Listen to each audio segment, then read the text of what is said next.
Эрхэм сонсогчдоо үе үеийн ухаантнуудаас суралцсан нэвтрүүлгийнхээ энэ удаагийн дугаараар Оросын холбооны улсын сэтгэл зүйч, мэдрэлийн эмч, эмчилгээний өөрийн гэлсэн аргаараа олон хүнийг эрүүл болгож, амьдралаа дээшлүүлж, аз жаргалыг мэдрэхтэн тусалсан эмч Синельников Валерий Владимировичийн өөрийнхөө өвчнийг хайрл хэмээх номыг бүрэн ихээр нь та бүхэндээ хүргэх гэж байна.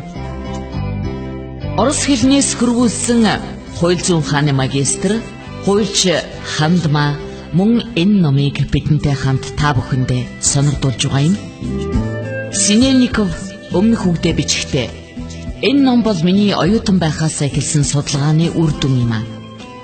Хүний биед өвчин үүсдэг шалтгааныг мэдэж, өөрийнхөө өвчнийг эмийн тусал цаагүй эдгээхэд энэ ном та бүхэнд туслана. Ингээд энэ номонд өгүүлсэнийг туйлын үнэн гэж та бүхэн хүлээж авах хэрэггүй. Номын аль нэг хэсгийг хүлээн зөвшөөрөхгүй байж болно. Гэхдээ энэ аргыг өөртөө туслах загвар, зэвсэг гэж хүлээн аваарай. Мэдээж танаас өөр таны зовлон бэрхшээлийг хамгийн сайн ойлгох хинч байхгүй шүү дээ гэж бичсэн байна. За ингээд өөрийнхөө өвчнийг хайрл хэмээх энэ номыг та бүхэн маань анхааралтай сонсож, Хандмагийн хэлснээр аз жаргалтай эрүүл амьдрах боломжоо нэмэгдүүлж, их дэлхийгээ энх тайван амар амгалан үрд оршин байлгахын төлөө амьдарцгаая. Та бүхэн номоо тухтай сууж анхааралтай сонсноо. 2 дугаар ном. Үргэлжлэл. Номын энэ хэсэгт хүний альва өвчин ямар шалтгаанаас үүсдгийг харуулахыг хичээлээ. Үүнийг өөрийнхөө дотоод шалтгааныг олоход ашиглаж, өөртөөгөө ажиллахдаа хэрэглээрэй. Чих.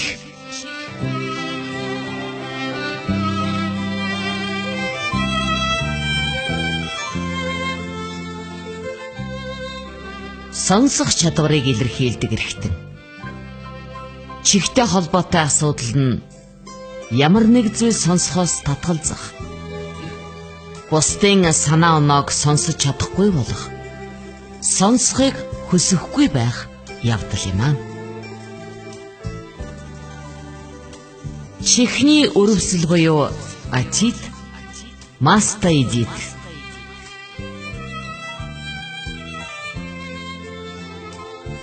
Эргэн тойрны хүмүүс юу ярьж байгааг сонсохыг хүсэхгүй болох тохиолдол байдаг. Үр дүнд нь далд ухамсарт уур хилэн хадгалагдаж, энэ нь явандаа өрөвсөл болдог.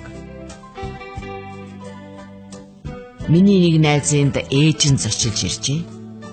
Ээж нь ирснээс хойш бүх юмыг нь лугааж цэвэрлэж янзлна. Тэг хүртээ өглөж ямар нэг юм хэлнэ. Тэдний хооронд хүүхэд байхаас нь таагүй харилцаа байсан бөгөөд ээж нь өөрийгөө хайрладаггүй. Аав нь үргэлж архиуна. Миний найз ээж шиг амьдрахыг хүсдэггүй байлаа.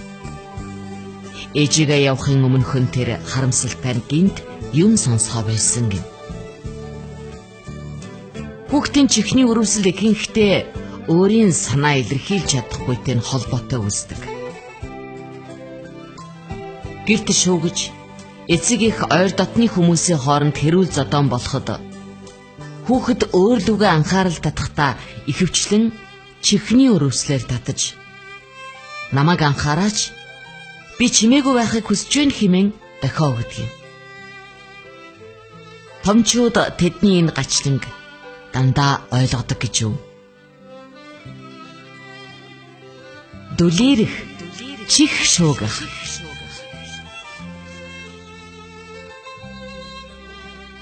Хэн нэгэнд юм уу ямар нэг зүйлд удаан хугацаанд маш ихээр дургүй хүрэхэд ийм эмгэг үүсэх магадлалтай. Өөр санаа оноо сонсохыг эсвэл хүлээж авахыг хүсэхгүй болдог. Үүнд бардам, цэрүүд зан бас нэмэр болдог. дотоод сэтгэлд эргэн тойрноо үзэн ядах дургүйцэл хуримтлагдаж энэ нь аажмаар сонсголыг муутгадаг юм. Яг жинхэнэ хүн эргэн тойрноо сонсохыг ойлгохыг хүсэхгүй болсон үед нь далд ухамсарт нь дүлээрүүлэхээс өөр хийх юм байхгүй болдог. Хэрвээ чамайг сонсохыг хүсэхгүй байна гэж байнга хэлээд байвал юу болох вэ? Чихний өрөвсөл дандаа дотоод зөрчлийг илэрхийлдэг юм. Иймд та өөрийгөө дотоод сэтгэлээ сонсож сурах хэрэгтэй. Өөрийнхөө далд ухамсардах зөрчлийг эвлэрүүлэх хэрэгтэй. Чихний мэдрэлийн өрөвсөл. Энэ өвчин хэн нэгний асуудлыг мэдрэлдээ ачаалал үрж сонссноос болдог. Над дээр чихний аппараттай нэг эмэгтэй ирсэн юм. Ажлынхаа онцлогоос хамаараад тэрээр хүмүүсийн зовлон жаргалыг их сонсох шаардлагатай болдог юм. Оны эцэст маш их ажилтай байсны хажуугаар ханиад хүрсэн ч тэрээр ажиллаа хийсээр л байж. Ханиад мэдрэлийн хит их ачаалал ийхүү түүнд чихний мэдрэлийн өрөвсөлтэй болгожээ. Иймээс уурлаж, бухимдаж, бусдын зовлонг битгий сонсож байгаарай. Нүд. Өнгөрсөн одоо ирээдүйг тунгалгаар харах үүрэгтэй. Ямар нэг зүйлийг харахаас дургүйцэхэд нүд өвчлөдөг. Харж байгаа, эсвэл харахыг хүсэхгүй байгаа зүйл танд таалагддаггүй бололтой. Сэтгэлд тань үзэн ядалт, уур хорсол хуралдсаар тэр нь таны нүдэнд асуудал үүсгэдэг. Нүд бол таны сэтгэлийн толь шүү дээ. Хүмүүс би чамайг харахыг хүсэхгүй байна. Миний нүдэнд бүү үзэгд. Энэ бүгдийг харахаас өөр өвдөж байна. Би чамайг үзэн ядаж байна гэж ярьдаг. Тийм хүмүүст сайн сайхан зүйлийг харахад бардам зөрүүдэд зан саадуулдаг юм. Тэд эзэрхүү зангаараа ертөнцийн муу муухайг хараад байгаагаа ойлгодоггүй. Гарц нь ердөө л ганц. Өөрийнхөө бодлыг цэвэрлэх. Тэгвэл энэ орчлон илүү сайхан болно. Иймээс харахад тань сайхан байхаар ертөнцийг өөрөө өөртөө бий болго. Миний өрөөнд холын харааны зузаан шилтэй хүүхэн сууж байна. Тэрээр далд ухамсараасаа чухам яагаад нүд муутай болсноо асуудал өөрийнхөө дотор руу хар. Чи үргэлж хүмүүсийг шүүмжиж байдаг шүү дээ. Өөрийгөө болохоор хамраасаа саадахыг харахгүй. Чи гэрийнхээ цонхыг ч жилд ганцхан удаа угаадаг. Эргэн тойрноо хар. Хорвоо ямар гайхалтай, хүмүүс ямар сайхныг олж хараач. Чамд таалагдахгүй байгаа бүх хүн бол зөвхөн чиний үйлдэлийн илрэл гэж хэлсэн юм а. Нүдний өрөвсөл. Конъюнктивит, кератит. Ямар нэг юмыг харахыг хүсэхгүй байх. Түүнтэй холбоотой маш их уур, үзэн ядалт, гомдлоос болж нүдний өрөвсөл тусдаг. Сөрөг мэдрэмж хэр хүчтэй байна. Өрөвсөл төдий чиний хүчтэй байдаг. Харамсалтай нь таны хүчирхийлэл танд эргэн ирж нүдийгтэн цохиж байгаа нь тэр. Заримдаа хорон бодол бусдын зовлонд баярлах нь нүдний хүчин төрөгдөг. Хараал гэдэг нь бусдад муу юм хүсч хийлэгдэх зүйл юм. Тэр нь эргээд өөрийнх нь нүдэнд нөлөөлдөг. Нүдний хүрээгээр жижиг цагаан зүйл ургах.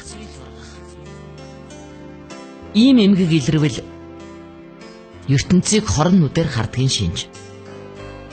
Та хэн нэгэнд хорсч явдаг байна. Тэр хүнтэйгээ харилцаагаа өөрчлөхийг хичээгээрэй. Зарим хүмүүсийг хорон нүдтэй гэж, заримыг нь зөөлөн нүдтэй гэж ярьдаг шүү дээ. Хялар нүд. Хүн хоёр нүдэрээ хэвийн харж байхад хоёр зураг шууд бие биедээрээ тэгш тогтдог. Хялар нүдтэй хүн харин хоёр өөр зургийг хоёр өөр булангаар хардаг. Тийм хүний далд ухамсар аль нэгийг нь зайлшгүй харах шаардлагатай болдгийм. Ийм маягаар альва юмыг харах нэг талын үзэл бий болдог. Хялар нүд ихэнхдээ хүүхэд наснд бий болдог бөгөөд эцэг эхийнхээ зарим үйдлийг тусган хадгалж үлддэг. Над дээр нэг жаахан охиныг ээж аав нь авчирлаа. Түүний далд ухамсартай харилцахад эцэг эх нь хоорондоо мөн эмээ өвөөтэй нь анхандаа ёр бие хүлээн зөвшөөрч чадахгүй үргэлж хэрэлддэг байж хүүхэд өөрийнхөө өвчнөөр тэдэнд дотоод сэтгэлийн хоёрдол амьдралын бүрэн дүүрэн биш байдлыг харуулж байжээ. Нүдний даралт.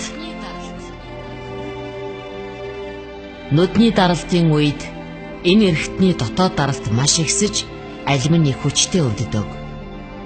Шууд утгаараа харахад нүд өвдмөр гэснийг илтгэдэг. Удтал хадгалагдсан, хуучилсан гомдол хүнийг хувь заяаг нь дарангуйлж сэтгэлийн ямар нэг өвчнөд удаан явна гэсэн үг. Уучлахыг огтхон ч хүсэхгүй байгаагаараа та зөвхөн өөртөө л өвчин авчирна шүү. Бид хүмүүсээс төр засгийг муулах, хараахыг байнга сонсдог. Уг нь засгийн газар та бидний хамтын үзэл бодлын тусгал юм шүү дээ. Өөрөөр хэлбэл бид хамтын далд ухамсараараа түүнийг бий болгож байна. Инхээр тухайн цаг үедээ тэр засгийн газар бидэнд хамгийн сайн нь.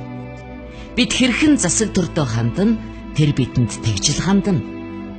Сайхан улс оронд амьдрий гэж бодож байвал түүнд шүүмжлэх, буруутгах, үзэн ядах хэлбэрээр сөнөөгч бодол илгээх биш, харин бүтээгч сайн бодлоо илгээх хэрэгтэй. Сонголт таны гарт байна. Нүдний даралт бол хүнд маш хүчтэй дотоод даралт байгаа тухай дохио өгч байгаа юм. Жишээ нь өөрийнхөө мэдрэмжийг боогдуулах. Ийм тохиолдолд өөрт төрсөн мэдрэмжид гарах гарц өгч сэтгэл хөдлөлөө илэрхийлж сурах хэрэгтэй. Таныг амьсгалаа нүдэрээ гаргаж авч байна гэж төсөөлөн нүдэрээ амьсгалж сураарай гэж зөвлөе. Энэ нь энергийн өвөрмөц амьсгал бөгөөд нүдний сувгийг их сайн цэвэрлэдэг юм аа.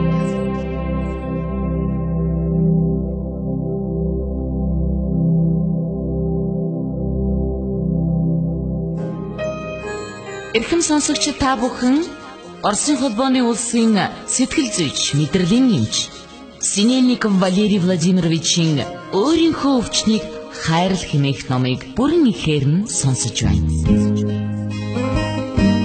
Энэ номонд Бурхан, ертөнц, дээд ухамсар, үнэн байдал, хүч, бодит байдал, дэлхий зэрэг үгийг их ашигласан байгаа. Энэ олон нэрээр хүмүүс бидний дотор байдаг ертөнцийн ноёрхдог нууцлаг, оюнсаг шиг авгаан хүчийг инэрлсэн юм.